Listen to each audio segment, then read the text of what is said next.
So what you can also do inside of Google Photos is add out descriptions and metadata in photos as you like.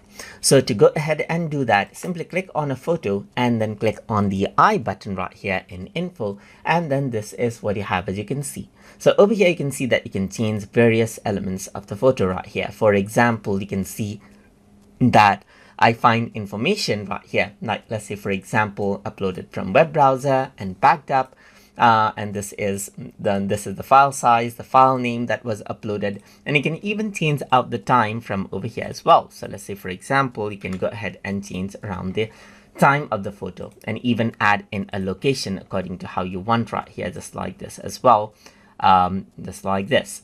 Apart from that, you can also add in a description. Let's say, for example, you can say something like this is a mountainous, let's say, for example, mountainous range picture right here, just like this. So once you go ahead and do that, you can see that you can simply add in the information inside of Google Photos. And that is how you can add descriptions and metadata as you like. So hope you guys learned something as always.